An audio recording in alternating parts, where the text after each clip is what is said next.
Some people say the truth will set you free. In my case, the truth almost got me killed. And then it saved my life.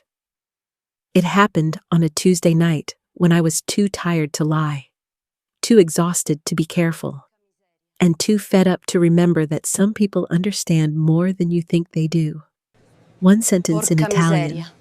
one man in a corner booth, one moment that changed everything. Welcome back to Mafia Folklore. Before this story begins, tell me something. Where are you watching from? And what time is it there? It helps us know how far the legend of the Mafia travels tonight. Now, let's begin. The fluorescent lights of Giovanni's trattoria buzzed like dying bees, casting everything in a sickly yellow glow that made even the fresh pasta look tired. My feet had stopped aching 2 hours ago. Now, they'd gone completely numb, which I'd learned was somehow worse. You'd think numbness would be a mercy. It's not. It's just your body giving up on sending you warnings. I'd been on my feet for 9 hours straight. 9 hours of forced smiles, of remembering who ordered the carbonara without pancetta, of pretending I didn't notice when handsy businessmen accidentally touched my waist while I reached across their table. 9 hours of being invisible unless someone needed something. My name is Gianna Romano, and I was nobody. Just another waitress in another Italian restaurant in New York City, serving overpriced pasta to people who wouldn't remember my face 30 seconds after I walked away from their table. Table 12 was the worst of the night. 3 Wall Street types in suits that cost more than my monthly rent, getting louder with each bottle of wine. The one with the Rolex kept snapping his fingers at me. Actually snapping, like I was a dog. Miss, this risotto is cold. Take it back. It wasn't cold. I'd brought it out 2 minutes ago, steam still rising. But I smiled anyway. The smile I'd practiced in the mirror until it looked real, until it didn't reach my eyes but customers couldn't tell the difference. Of course, sir. Right away. I reached for the plate. He pulled it back, smirking. Actually, I'll keep it, but I want it taken off the bill. For the inconvenience. My fingers tightened on my order pad. Behind my smile, something was cracking. Maybe it was the double shift. Maybe it was the text from my landlord this morning about next month's rent increase. Maybe it was just the weight of being treated like furniture that could bring food. I'll speak to the manager, I said, voice sweet as poisoned honey. I walked away before he could snap those fingers again. Made it 3 steps before I muttered under my breath in the Italian my nonna had taught me when I was small.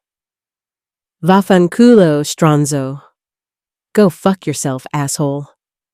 The words tasted like rebellion, like freedom, like the truth I never got to speak out loud. From across the restaurant, a voice cut through the ambient noise. Low, precise, dangerous. What did you just say? I froze. The voice came from the corner booth, the one I'd barely noticed all night because the man sitting there had been so still, so quiet. The one who'd ordered a single espresso 3 hours ago and had been nursing it ever since, reading a newspaper like he had all the time in the world. Now he was looking directly at me. Really looking. Not through me like most customers did. At me. He was maybe 40, maybe older. It was hard to tell. Dark hair touched with silver at the temples, a suit that made the Wall Street guys look like they shopped at a discount warehouse. But it wasn't the clothes that made my breath catch. It was his eyes. Dark as espresso, sharp as broken glass, and currently fixed on me with an intensity that made my survival instincts scream. Have you ever said something you immediately regretted? Something that changed everything? Tell us in the comments. I'm sorry? I managed, voice smaller than I wanted. He set down his newspaper with deliberate precision, leaned back in the booth. The movement was casual, but something about it felt like a predator shifting position. "The Italian," he said. "What you just said. Repeat it." My heart hammered against my ribs. How had he heard me? I'd barely whispered it. And why did he care about some muttered Italian from an exhausted waitress? I don't know what you mean." "Yes, you do." He gestured to the empty seat across from him. Not aggressive, almost polite. But somehow, it didn't feel like a request. "Sit." "I'm working. I can't." "Siediti." Sit. In perfect Italian, the accent not American, but something older. Something that sounded like the narrow streets of Naples my nonna used to describe. My legs moved before my brain caught up. I slid into the booth across from him, order pad clutched like a shield. Up close, he was even more unsettling.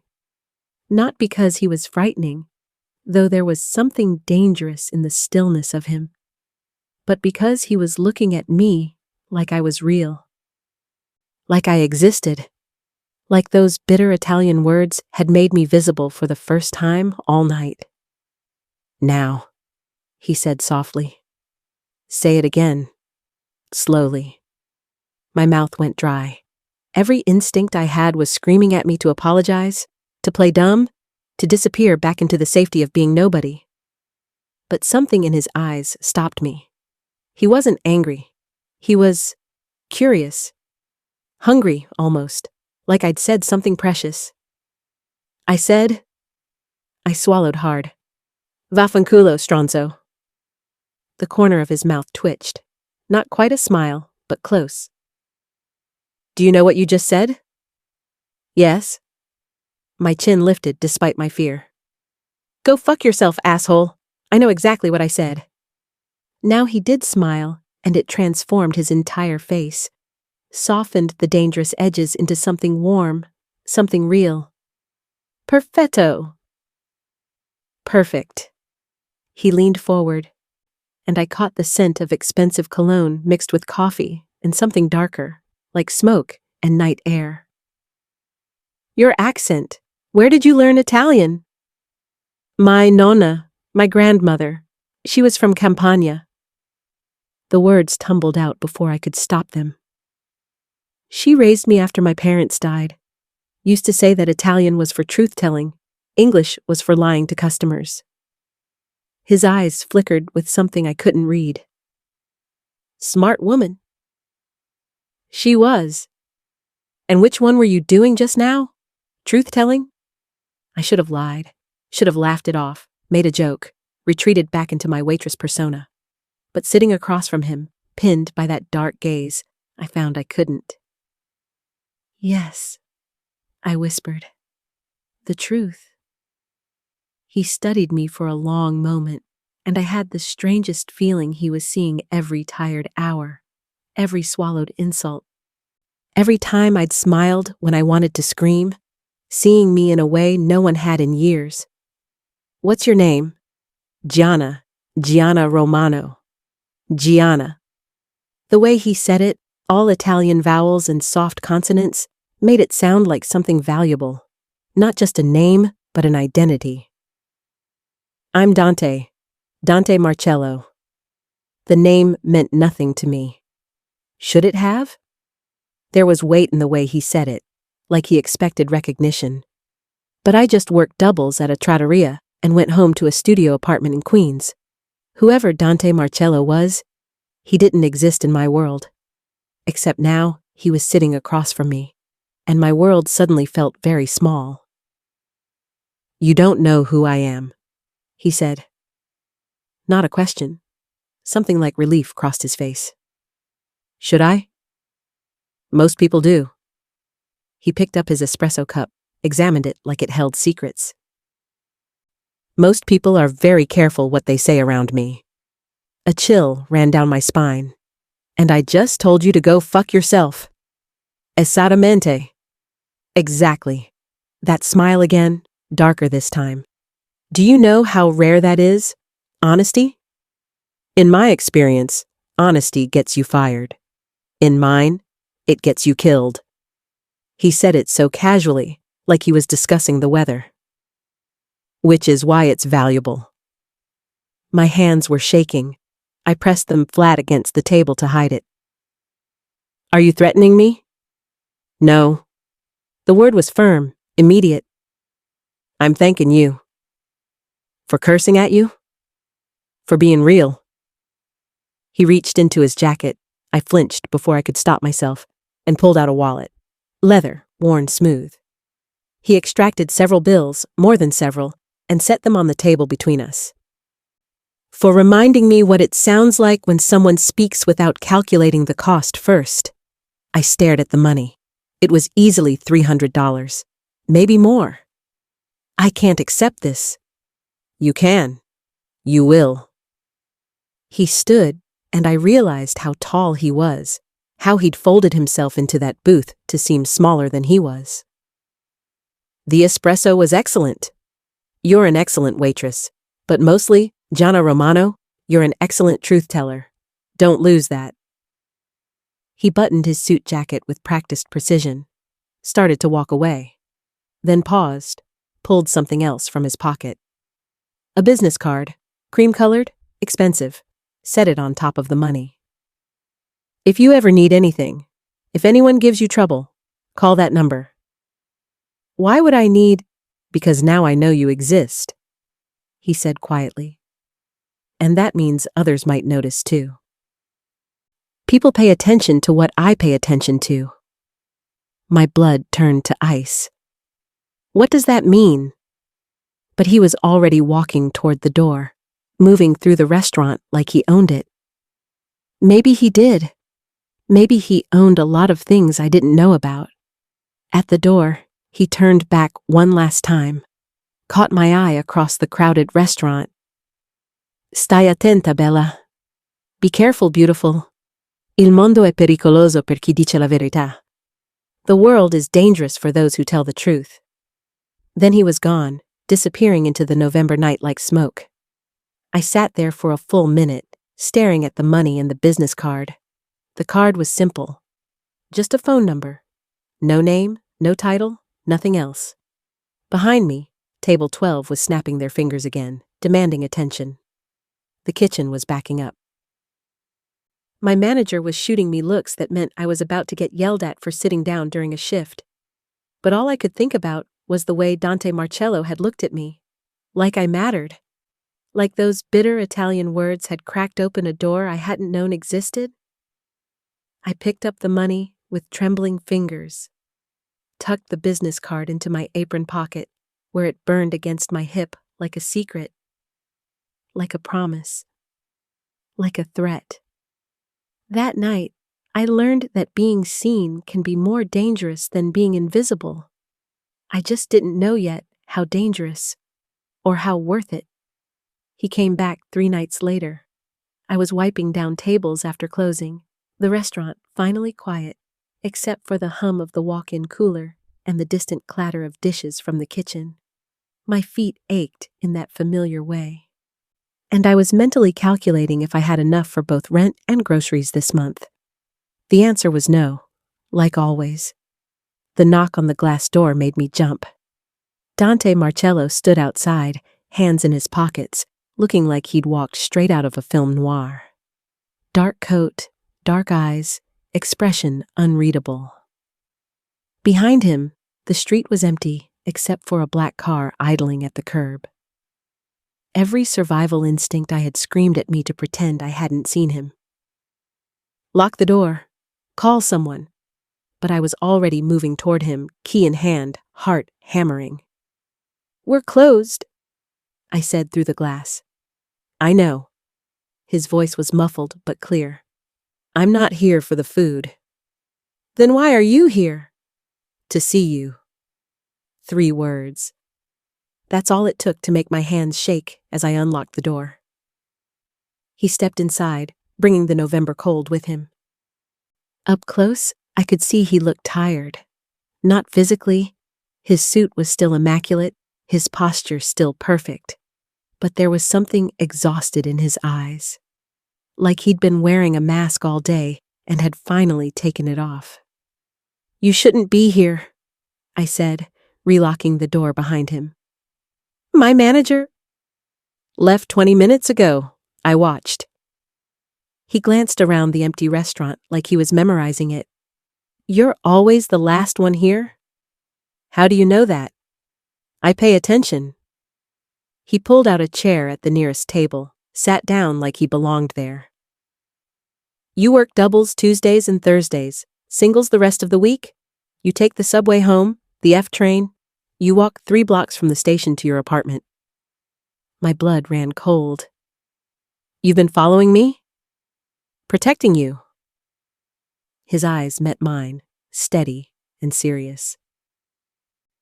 I told you, people notice what I notice.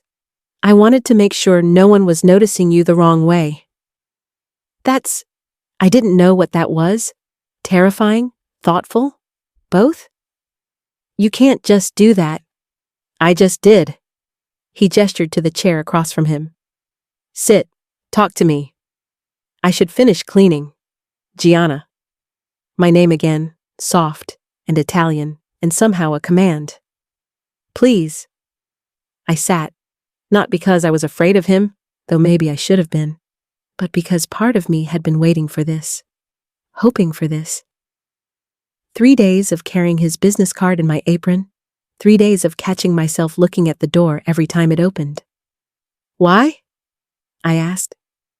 Why do you care what happens to me? He was quiet for a moment, studying his hands. They were elegant hands, I noticed. No rings, no jewelry, but there was a scar across his knuckles. White and old. Do you know what it's like? He said finally. To be surrounded by people who only tell you what you want to hear? Who measure every word, calculate every sentence, perform every emotion? No, people barely talk to me at all. Esado. Exactly. He looked up, and there was something raw in his expression. You don't perform, Gianna. You don't calculate. You just are. Do you know how rare that is? Dangerous, you mean? You said it yourself. Truth-telling gets people killed in your world. It does. He didn't deny it, didn't soften it. Which is why I need to make sure you're safe. I don't need protection from a stranger.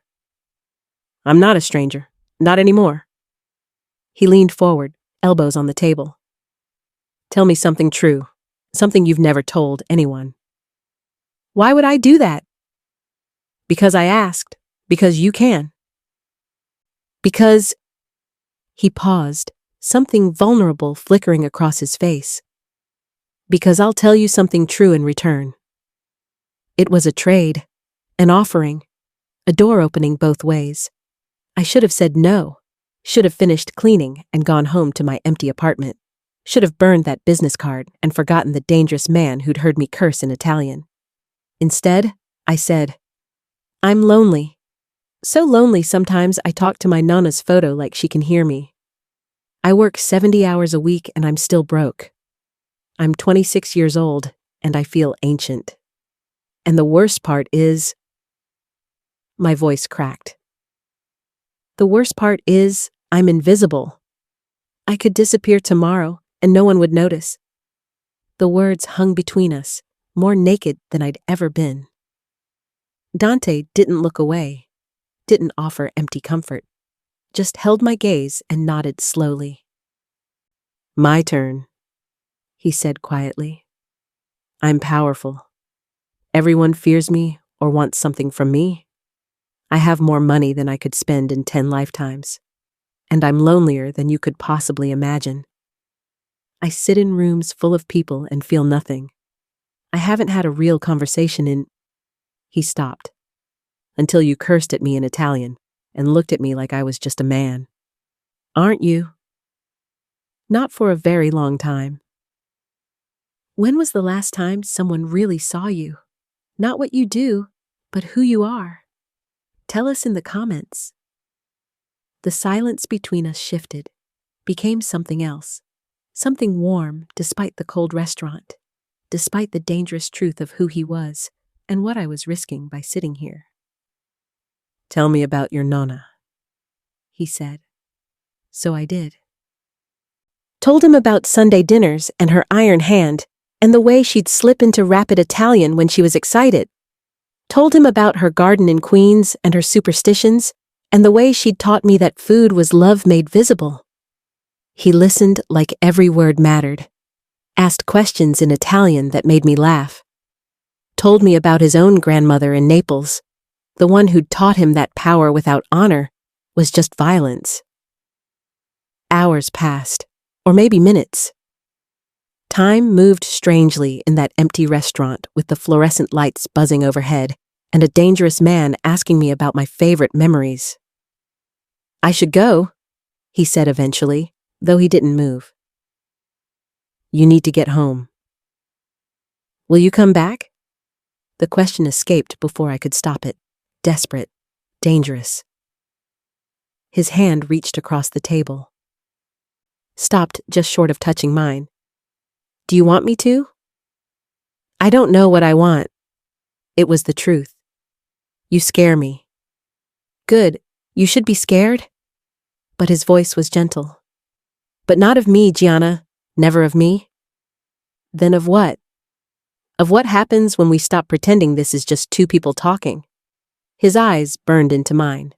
Because it's not. It's never been just that. He stood, buttoned his coat, walked to the door. Dante, I called. He turned. Same time next week? That smile again. The real one. I'll bring coffee, real coffee, not the garbage they serve here. Stronzo, I muttered. Asshole. His laugh was low and rich and genuine. Questo è il motivo per cui torno. That's why I keep coming back. Then he was gone, and I was alone in the fluorescent hum of Giovanni's trattoria, my heart racing like I'd just run a marathon. I didn't know it then, but that night, that conversation had sealed something between us, a connection that felt like gravity, inevitable, dangerous, and absolutely impossible to walk away from. He came back every week, sometimes twice, always after closing, always bringing real espresso in paper cups from a cafe in Little Italy that had been making it the same way for 60 years. We'd sit in the empty restaurant and talk in a mixture of English and Italian, about everything and nothing, about our worlds that shouldn't have touched, but somehow fit together perfectly. 6 weeks. That's how long we had before everything shattered. I should have known it couldn't last. Should have known that happiness this pure had a price. It was a Thursday night. I was wiping down the bar when the door crashed open.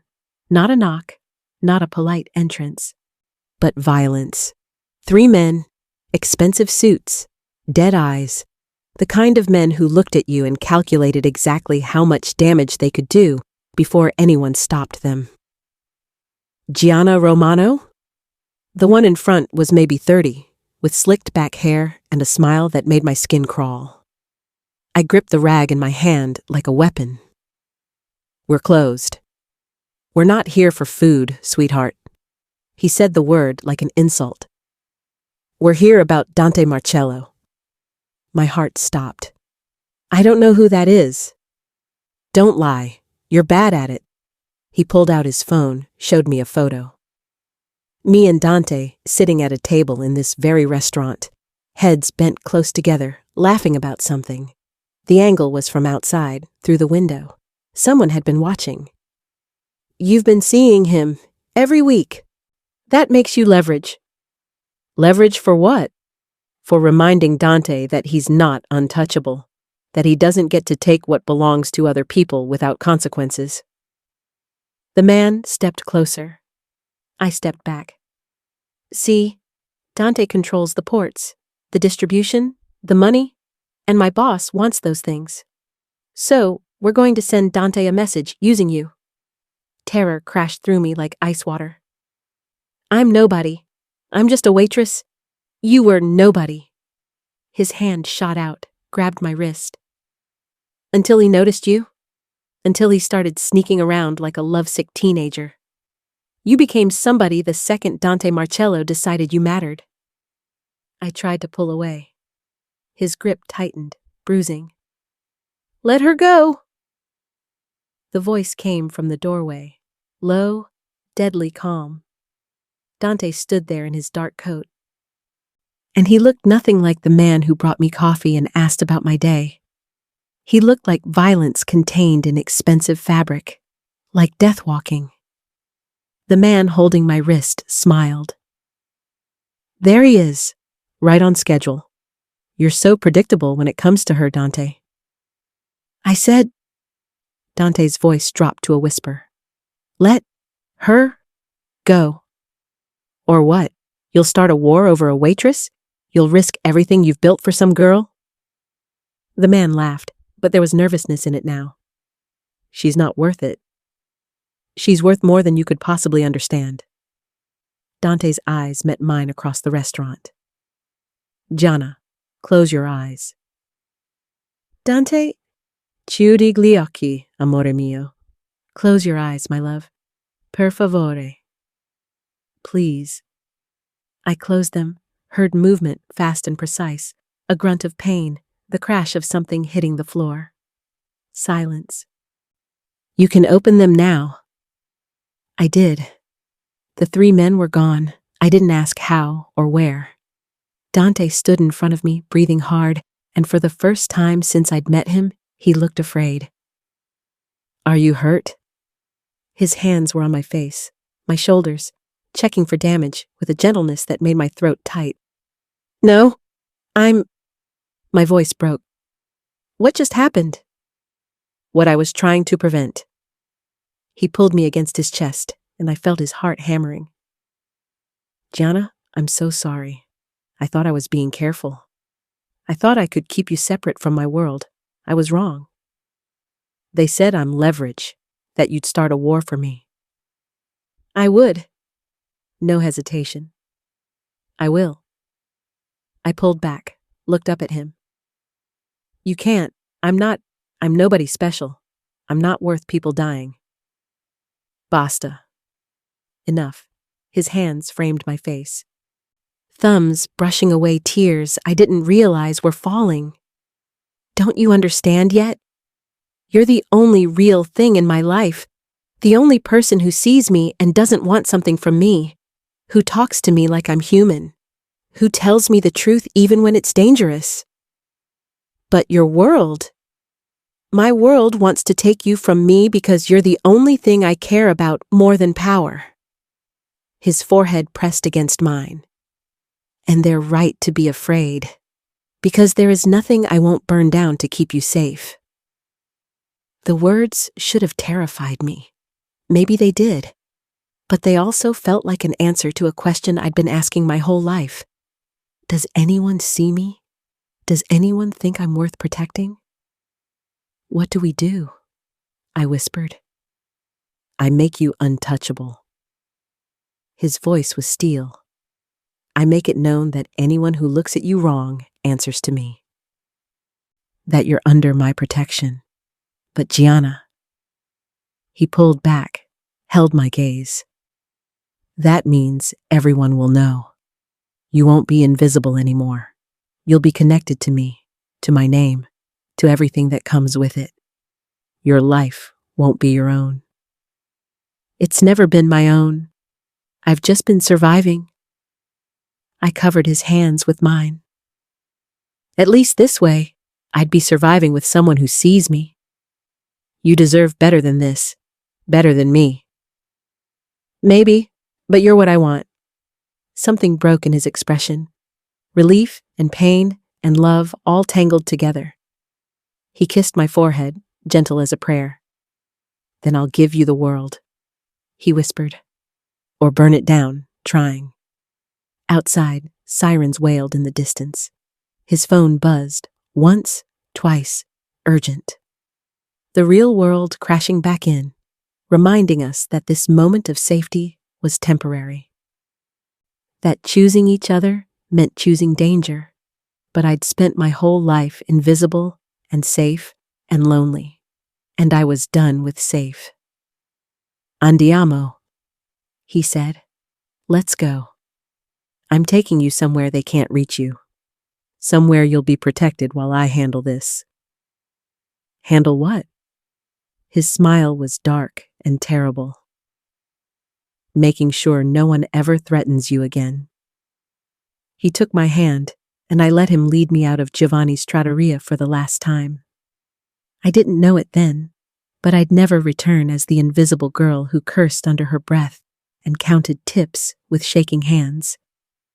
That version of me died the moment I chose truth over safety. The moment I chose Dante Marcello over invisibility.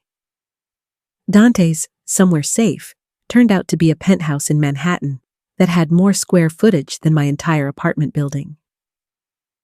Floor-to-ceiling windows overlooked the city like a kingdom, and everything was expensive in that quiet way that didn't need to announce itself. But I barely noticed the luxury. I was too busy pacing the living room while Dante made phone calls in Italian, so rapid I could only catch fragments. Territorio, territory. Rispetto, respect. Consequence, consequences. It took 3 days. 3 days of me living in that beautiful cage while he dismantled whatever threat had come for me. He wouldn't tell me details, said I was better off not knowing, but I could see it in the tightness around his eyes, the exhaustion he tried to hide. On the third night, he came back different. Lighter. The weight that had been pressing down on him since the restaurant was gone. It's done, he said simply. I was curled up on his couch, wearing one of his shirts because I'd refused to let him buy me new clothes. What's done?